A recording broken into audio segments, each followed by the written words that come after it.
So this is really about collaborative learning, whatever technology we're using, how do we get people to be engaged in some of that? I don't know if I want to spend too much time in here too, but there's a big piece I know online what I try and do is get people learning collaboratively together and doing their research and trying to get them working together, which I think is what some of our younger generations want to do. And I loved how you talked about your flipping of the classroom. So you have your lectures all online, and when they come to the class, they're doing their research and their projects in the classroom. It's kind of a cool switch on things instead of spending the time in the classroom lecturing. So kind of that flipped, but it's all collaborative in the classroom then, right? Yeah. Yeah. It was an aquatic ecology class, so it was an upper level class. But yeah, they had to watch all the lectures online, and then they came in and worked on projects together in teams, and really brought their computers in, and were literally like sitting down working on projects. And I think it was the first time we'd ever done it, so I think it went well. There were some things I'd probably change, but yeah, overall I think it was good that they actually got to sit down and work on something and weren't doing it outside of class. Like groups are supposed to meet and that kind of thing. It's like, nope, you're here in class, working with your group. Right. Doing their research right there, using their technology and their tools, and then you're there. You know, this is a constructivist approach, and so you're their guide on the side then. You're really just facilitating those conversations, which is pretty powerful. And did you find that they took the responsibility for doing the lectures and so on outside of class? There were a few quizzes they had to do that kind of held them responsible. I think probably like anybody, some students were on it, some weren't. Some of them liked it, some of them hated it. I think it was very different from anything they'd done before, and some of them liked that, some of them were like, I just want to sit here and have you tell me things. So I think it kind of varied. But overall, I mean, I think the class probably got about as much out of it as they did from just more of a lecture-based, you know, some group work lecture. I think they did probably pick up more skills. They had to use Excel. They had to figure out how to make graphs and native presentations. And so that was a pretty close connection between the lectures they were supposed to be online and the activities they were supposed to do the next time. Yeah. Yeah, so definitely the quizzes were directly related, and then the activities, if they didn't have that background information, it would have made it really tough to be done. So if they didn't have the knowledge. And they were basically forced to do those lectures, right? Because they didn't do the activities. Yeah, and if someone in the group was the one not doing it, then that really showed, because they were in the class working on their group project, and the team would obviously not be happy if someone wasn't pulling their weight. And really, they couldn't. They had too much to do. So it was like everyone needs to come here and do what they need to do, otherwise you're not going to get it. Which is kind of nice because when you have the outside classroom assignments, there's people that aren't doing it and everybody's frustrated. So might as well have them frustrated in front of each other. Right.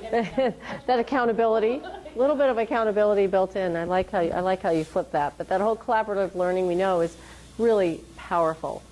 Let's talk a little more about some technology tools. And I really can't even list them all. There's so many out there. So Telegami, I just mentioned, is just an app.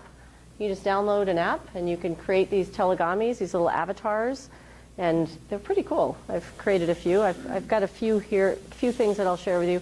Animoto is one I'll show you really quickly. SlideShare, you've probably seen a lot of SlideShares. They're okay, but Prezi, Docery, Screencast, YouTube. We know YouTube. Poplet is, some of these aren't free, but Poplet's a nice free one when you're trying to create some connections. You can use it just as a kind of, it's not exactly a flow chart. It's not a flow chart, but it does kind of create some connections when you're trying to build some concepts. It's trying to be like Prezi, but it's not quite as nice, but it's kind of a quick, cool thing. It goes through kind of some, each slide, but in a different way, different visual way. Twitter, I mean, I do use Twitter as a tool, like I mentioned in the classroom too, and have people follow me on Twitter and I'll post some things, just a different way to get them engaged and see who's really paying attention, and there I know who is. Voki, I just shared. You can create some things, VoiceThread, where people can online do their responses using a voice response instead. It's kind of cool. And there's just a million out there. So what do I have here? Oh, so here I have the Animoto. I just created a quick 30-second free one, so it's not anything wild on this one. They provide you with the music, the background. You just add some pieces in there. So the journey of learning, right?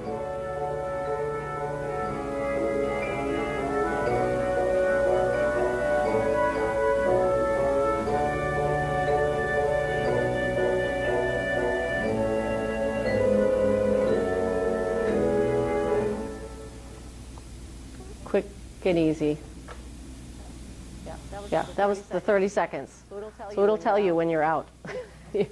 But and they have some stock photos, but you can upload some of your own photos. Just know that you might need to shrink some of them to get into that 30-second window. Anybody ever created an Animoto? I love these. They're so simple. But seeing that, it makes me think that there are a lot of things on YouTube that must have been created using these tools. Oh, there's a lot. Yeah, a lot of tools that people are using. But you can see how they're used quite a bit. So they're helpful, or even just having your students create an Animoto as a different way to present. Again, it's always that caution of cost for students too. So you can just say create a 30-second one, and then you know it's free. All of these give you a free. Like Voki gives you a free version. Prezi. How many of you have a Prezi account? Yeah, so you can get it for free, but know that everything you create is in the public domain. So that's which is okay. I mean, I go back to I'm fine sharing, right? Unless I have some sensitive, confidential data, I'm fine sharing. I have an account, but I still I don't mind sharing what I have. This is one that I created. This is actually for Clackamas, for an online course that we've been developing. This is with their distance learning team. Let's see if I have to sign in. We have to log in. Oh. Hey, your internet goes pretty fast here. There we go. There are many systems available for HR professionals. I'm going to go faster through this, if you don't mind. We're going to review these systems and each of their capabilities. Now I'm just going to quickly go through some of this. During the course of this presentation, you'll review the different HR systems, become familiar with By the end of this presentation, you should name commonly used vendors for each kind of and simulate choosing. I'm not trying to drive you crazy. I'm just trying to. Let's start with payroll systems. A payroll system performs payroll. A payroll system allows the employer to perform. Click the link at the bottom of this slide. So you can embed video, articles, podcasts. You can embed anything you want, imagery, anything you want in these. Yeah, how in detail of Prezis have you guys gone to? I've done some really simple, easy ones. Yeah, I've done some pretty, they seem detailed to me. Mm-hmm. And I was commenting to Emily and the others that it seems almost to me that it's a different thought process that goes into creating a Prezi from a PowerPoint. And it's, maybe my brain just doesn't work that way, but it's almost a reverse situation because in some ways you have to create the individual components or be aware of the individual components as you're creating the whole, which is a little bit different from PowerPoint. Yeah. But it seems you have movement within it, which I think helps. With Yeah. younger people especially. Well, and the thing that I like, I'm going to turn off the voice here. The thing that I like about it is from a systems standpoint. When you're thinking about systems view, you can kind of expand out and bigger. We're trying to zoom out. So what am I really trying to do here? To me, that's that zoom out big piece of Prezi. With Prezi, I have to do like a storyboard first. It's not PowerPoint. I can just start slapping things in. So I definitely have to have time for Prezi.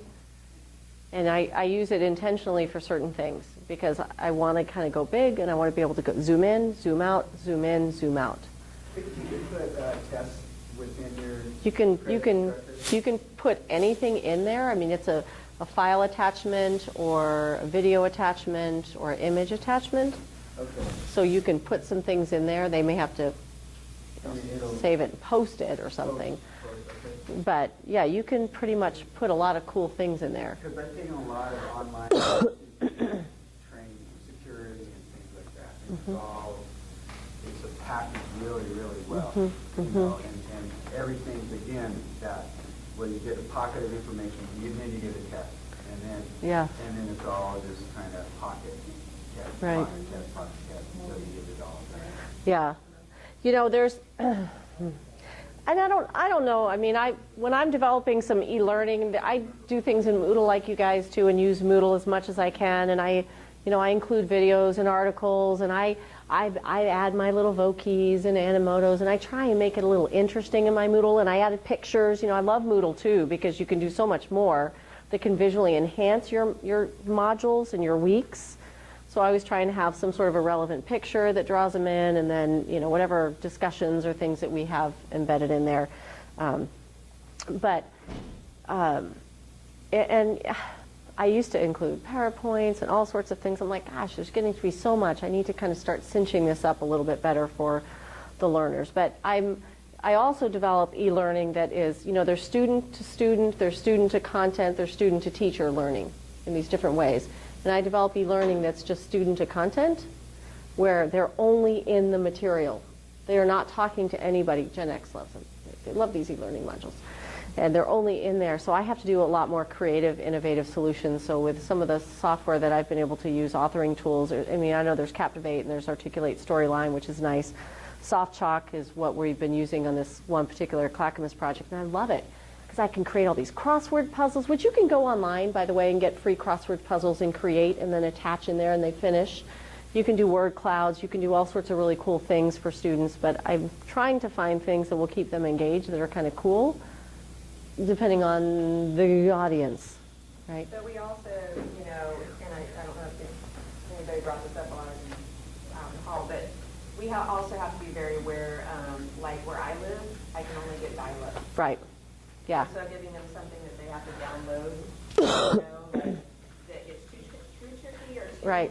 You have to balance it. So I make sure that they have the content too, in addition to, because sometimes, like I had to teach on dial-up under a Blackboard shell. Oh my gosh. And I thought I was going to die. Like seriously, I would sit there and as the instructor, wait, Right. wait, Yeah. wait for the graphics to download. And I'm like, Yeah.